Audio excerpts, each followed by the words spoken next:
ఓం గం గణపతయే నమః. ఓం శ్రీ సరస్వత్యై నమః. ఓం శ్రీ మాత్రే నమః. వాల్మీకి రామాయణం బాలకాండం 2వ సర్గం. రామచరితమును కావ్యముగా రచించమని బ్రహ్మ వాల్మీకిని ఆదేశించడం. వాల్మీకి మహాముని ధర్మబుద్ధి కలవాడు, వాక్యముల విశేషము తెలిసినవాడు. అందుచే నారదుడు చెప్పిన సంక్షేపమైన రామాయణ కథను వినినంతనే దానిని గౌరవించెను, శ్లాఘించెను. ఆయన శిష్యులు కూడా గౌరవించిరి. వాల్మీకి యథోచితముగా చేసిన పూజలు అందుకొని అతని అనుజ్ఞ పొంది నారదుడు ఆకాశ మార్గమున దేవలోకమునకు వెళ్ళెను. నారదుడు బ్రహ్మలోకమునకు వెళ్ళిన వెంటనే వాల్మీకి గంగానదికి దగ్గరగా ఉన్న తమసా నదికి వెళ్ళెను. తమసా నది తీరము చేరి బురద లేని రేవును చూసి పక్కనున్న శిష్యునితో ఇట్లనెను: ఓ భరద్వాజుడా, ఈ రేవును చూడుము. ఇది బురద లేకుండా సత్పురుషుని హృదయము వలె నిర్మలమై మనోహరమై ఉన్నది కదా. నాయన, జలపాత్రను కింద నుంచి నాకు నార చీరను ఇమ్ము. శ్రేష్టమైన ఈ తమసా తీర్థమునందు స్నానము చేసేదను. మహాత్ముడుగు వాల్మీకి ఇట్లా చెప్పగా గురువిధేయుడైన భరద్వాజుడు వాల్మీకి నారచీర ఇచ్చాను. ఇంద్రియ నిగ్రహములు కల వాల్మీకి శిష్యుని చేతి నుండి ఆ నారచీరను తీసుకొని విశాలమైన ఆ వనమునంతను చూచుచు సంచరించెను. ఆ వనములో తమసా తీర్థమునకు సమీపముననే ఎడబాటు లేకుండా తిరుగుతూ మనోహరముగా కూయుచున్న క్రౌంచ పక్షుల జంటను చూసెను. క్రూరమైన నిర్ణయము కలవాడు, పశుపక్షాదుల విషయమున నిష్కారణముగా ద్వేషముతో ప్రవర్తించువాడు అయిన ఒక బోయవాడు ఆ మహర్షి చూచుచున్నాడనడు సంకోచమైనను లేక ఆ జంటలో మగపక్షిని చంపెను. ఆ నిషాదుడు కొట్టగా రక్తసిక్తమై నేలపై పడి పొరలుచున్న ఆ మగపక్షిని భార్య అయిన ఆడ క్రౌంచ పక్షి చూచినది. తనపై ఎంతో ప్రేమ కలిగినది, తన నుండి ఎడబాటు ఎరుగనిది, అందమైన రెక్కలు ఎర్రని తలయు కలది, కామముచే మదించినది అయిన మగపక్షితో వియోగము చెంది ఆ క్రౌంచ పక్షి అతి దీనముగా ఏడవసాగింది. బోయవానిచే పడగొట్టబడిన ఆ పక్షిని చూడగానే ధర్మాత్ముడైన వాల్మీకి జాలి కలిగెను. ఆ మహర్షి ఏడ్చుతున్న క్రౌంచిని చూసి దయగలవాడై ఆ పక్షిని రతికాలమందు సంపుట ధర్మము కాదు అని తలచుచూ ఇట్లు పలికెను: నిర్భాగ్యుడైన ఓ బోయవాడ, నీవు క్రౌంచ పక్షి దంపతుల నుండి మన్మథ పరవశమైన ఒక దానిని చంపితివి. అందుచే నీవు చాలా కాలము జీవించకుండా ఉండెదువుగాక. ఈ విధముగా పలికి తన నోటి నుండి వెలువడిన వాక్యమును పరిశీలించుకొనెను. ఆ మహర్షి మనస్సులో ఈ పక్షి యొక్క శోకము చేత దుఃఖితుడనైన నా నోటి నుండి ఇదేమి ఈ విధమైన వాక్యము వెలువడింది అని ఆలోచన కలిగెను. మహాపండితుడు, బుద్ధిమంతుడు అయిన మునిపుంగవుడు ఒక నిశ్చయం చేసుకొని శిష్యునితో ఇట్లు పలికెను: నేను శోకార్తుడనై ఉండగా నా నోటి నుండి ఈ వాక్యము బయలుదేరినది. ఇది 4 పాదములలో ఒక్కొక్క పాదమునకు సమానమైన అక్షరములతో కూర్చబడినది. వీణపై కూర్చి గీత వాద్యములతో పాడుటకు అనుకూలముగా ఉన్నది. కావున దీనికి శ్లోకమను పేరుతో ప్రసిద్ధి రావలను, మరొక పేరుతో కాదు. వాల్మీకి మాటలను విని శిష్యుడు అత్యుత్తమమైన మా నిషాద ఇత్యాది వాక్యమును స్వీకరించాను, అనగా దానిని కంఠస్థము చేసుకొనెను. వాల్మీకి అందులకు సమ్మతించెను. పిమ్మట వాల్మీకి మహాముని ఆ తీర్థమునందు యథావిధిగా స్నానము చేసి అక్కడ జరిగిన సంఘటనను గురించి ఆలోచించుతూ ఆశ్రమము వైపు మరలెను. శిష్యుడైన భరద్వాజుడు జలముతో నిండిన కలశమును తీసుకొని వాల్మీకిని వెంబడించెను. వాల్మీకి మహర్షి శిష్యునితో కూడా ఆశ్రమము ప్రవేశించి కూర్చుని అంతకు ముందు జరిగిన పక్షి వృత్తాంతాదులనే స్మరించుతూ ఆయా విషయములను గూర్చి ముచ్చటించెను. అప్పుడు లోకములను సృజించినవాడు, లోకములకు అధిపతి, 4 ముఖములు కలవాడు, గొప్ప తేజస్సు కలవాడు అయిన బ్రహ్మదేవుడు ఆ ముని పుంగవుని చూచుటకై స్వయముగా వచ్చెను. వాల్మీకి మహర్షి బ్రహ్మను చూడగానే ఆశ్చర్యచకితుడై వెంటనే లేచి అంజలి ఘటించి అతనికి యథాశాస్త్రముగా నమస్కరించి అవిచ్ఛిన్నమగు కుశలమును ప్రశ్నించి పాద్యము, అర్ఘ్యము, ఆసనము, వందనము సమర్పించి పూజించెను. బ్రహ్మదేవుడు పరమ పూజితమగు ఉత్తమ ఆసనంపై కూర్చుండి నీవు కూడా ఆసనంపై కూర్చుండము అని వాల్మీకితో అనెను.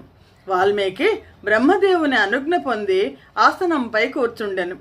లోకములకు పితామహుడైన ఆ బ్రహ్మదేవుడు ఎదురుగా కూర్చుండి ఉండగా కూడా వాల్మీకి మనస్సులో క్రౌంచ పక్షిని గూర్చే ఆలోచించుచుండెను.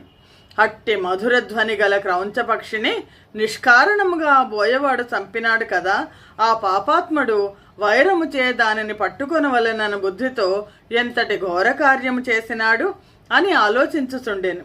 వాల్మీకి దుఃఖపరవశుడై బాహ్య విషయములపై ప్రవర్తించని మనస్సుతో ఆ క్రౌంచ పక్షిని గూర్చే విచారించుచు మా నిషాద ఇత్యాది శ్లోకమును మరల మననము చేసుకొనుచుండెను. బ్రహ్మదేవుడు నవ్వుచూ వాల్మీకితో ఇట్లనను, వాల్మీకి, నీవు కూర్చినది శ్లోకమే, ఈ విషయంలో సందేహం లేదు. నా సంకల్పమును అనుసరించి ఈ వాక్కు నీ యందు ఆవిర్భవించింది. నీవు ఋషిశ్రేష్ఠుడవు. రాముని చరితమునంతయు కావ్య రూపమున రచించుము. రాముడు ధర్మస్వభావుడు, లోకములో ప్రశస్తములైన గుణములు కలవాడు, పండితుడు. అట్టి రాముని చరిత్రమును నారదుని నుండి నీవు విన్నట్లుగా చెప్పుము. లక్ష్మణ సహితుడైన రాముడు, సీత, భరతాదులు, రాక్షసులు వీరందరి చరిత్రము రహస్యమైనదైనను ప్రకాశమైనదైనను నీకింతవరకు తెలియనిది కూడా ఇప్పుడు స్పష్టముగా తెలియగలదు. ఈ కావ్యములో నీవు చెప్పిన ఒక్క మాట అయినా అసత్యము కానేరదు. పుణ్యము మనోహరము అయిన రామకథను శ్లోకబద్ధము చేయుము. పర్వతములను, నదులను భూతలం నందు ఉన్నంతవరకు రామాయణ కథ లోకములో వ్యాపించి ఉండును. నీవు రచించిన రామాయణ కథ ప్రచారములో ఉన్నంతకాలము నీవు నేను సృజించిన ఊర్ధ్వలోకముల్లోనూ అధోలోకముల్లోనూ స్వేచ్ఛగా సంచరించుతూ ఉండగలవు. బ్రహ్మదేవుడు ఈ విధముగా పలికి అచటనే అంతర్ధానం పొందెను. వాల్మీకి మహామునియు శిష్యులను చాలా ఆశ్చర్యము చెందిరి. పిమ్మట వాల్మీకి శిష్యులందరూ మాటి మాటికి సంతోషించుతూ ఈ శ్లోకమును మరల పఠించి ఒకరికొకరు చెప్పుకొనిరి. సమసంఖ్యాకముల అక్షరములతో 4 పాదములతోనూ కూడినదై మహర్షి గానము చేసిన ఈ శ్లోకము మాటి మాటికి నీ గానము చేయుటచే ఇంకనూ శ్లోకత్వమును పొందినది. పరమాత్మ ధ్యానపరాయణకు వాల్మీకి రామాయణమును అంతను ఈ శ్లోక వృత్తములో రచించెదను అని నిశ్చయించుకొన్ను. ఈ కావ్యము యశశాలియగు రాముని మహాత్మ్యమును తెలుపునట్టిది. దీనిని మనోహరములు ఉత్తమములు అగు వృత్తములతోనూ శబ్దార్థములతోనూ శోభించునట్లు రచించెను. సమాక్షరములు కలిగిన 100 కొలది శ్లోకములతో ఈ కావ్యము రచించెను. వాల్మీకి ముని రచించిన ఈ రామచరితములో రావణ వధలో సమాసములు, నాతి దీర్ఘములు, సంధులు, శ్రావ్యములు, శబ్ద ఉత్పత్తి శాస్త్రసమ్మతమైనది. ఇందలి వాక్యములు సమములై మధురములై అర్ధభరితములై ఉన్నవి. అట్టి ఈ వాక్యమును వినండి. శ్రీమద్ రామాయణం నందలి బాలకాండలోని 2వ సర్గము సమాప్తము. 3వ సర్గము రామాయణము నందలి విషయముల సంక్షిప్త వర్ణనము. ధర్మస్వభావుడైన వాల్మీకి తనకు నారదుడు చెప్పిన ధర్మ సహితమగు ఆ రామకథ కంటే అధికముగా ఇంకనూ ఏమైనా రామచరితము ఉన్నదా అని పరిశీలించెను. ఆచమనమును చేసి అగ్రభాగములు తూర్పుగా ఉండునట్లు పరచిన దర్భలపై కూర్చుండి దోసిలి కట్టి దివ్య దృష్టితో రామచరితమును గూర్చి చక్కగా ఆలోచించెను. వాల్మీకి తపఃప్రభావముచే రామలక్ష్మణులు, సీత, దశరథ మహారాజు ఏమి చేసిరో, రాముడు భార్యాసహితుడై ఉన్నప్పుడును రాజ్యముతో ఉన్నప్పుడును ఏమేమి పొందెనో ఆ విషయములనన్నింటినీ యథార్థముగా తెలుసుకొన్ను. మరియు వారందరూ ఎట్లు నవ్విరో, ఎట్లు మాటలాడిరో, ఎట్లు నడచిరో, ఇంకనూ ఏ ఏ పనులు చేసిరో ఆ విషయములనన్నింటినీ కూడా తెలుసుకొన్ను.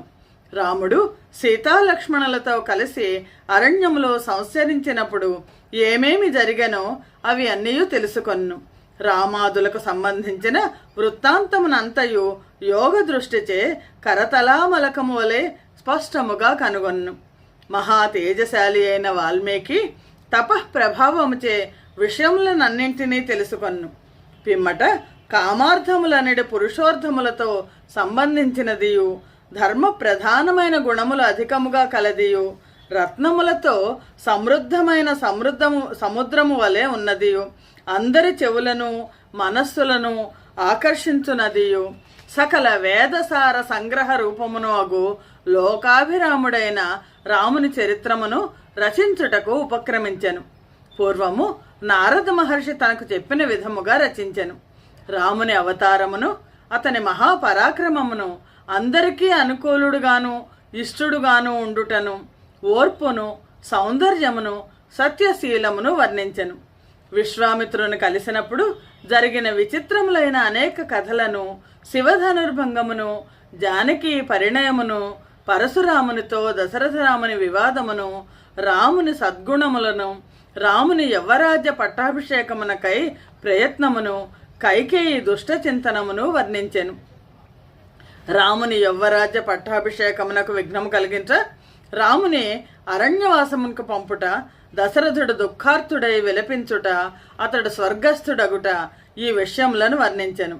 ప్రజలు దుఃఖించుటయు, రాముడు వారిని విడిచిపెట్టుటయు, గుహునితో సంభాషణము, సారథి అయిన సుమంత్రుడు రాముని అరణ్య ప్రాంతములో వదిలివచ్చుటయు, సీతారామ లక్ష్మణులు గంగానది దాటుటయు, భరద్వాజుని చూచుటయు, భరద్వాజుని ఆజ్ఞ ప్రకారము వారు చిత్రకూటమునకు వెళ్ళుటయు వర్ణించెను. రామాదులు చిత్రకూటమున గృహము నిర్మించుకొని నివసించుటయు, భరతుడు వచ్చి రాముని బ్రతిమాలుటయు, రాముడు తండ్రికి ఔర్ధ్వదేహిక క్రియలు చేయుటయు, భరతుడు రామ పాదుకలకు పట్టాభిషేకము చేసి నంది గ్రామంలో నివసించుటను, రాముడు దండకారణ్యములోనికి ప్రవేశించుటను, అతడ విరాధుని చంపుటను వర్ణించెను. రాముడు శరభంగ సుతీక్ష్ణ మహర్షుల దర్శనము చేయుటయు, సీత అనసూయ దగ్గర కూర్చుండి సంభాషణాధికము చేయుటయు, అనసూయ సీతకు శరీరమునకు పూసికొనుడు అంగరాగమును ఇచ్చుటయు, రాముడు అగస్త్యుని దర్శనము చేయుటయు, జటాయువును కలుసుకొనుటయు, పంచవటికి వెళ్ళుటయు, అతడు శూర్పణకను చూచుటయు వర్ణించెను.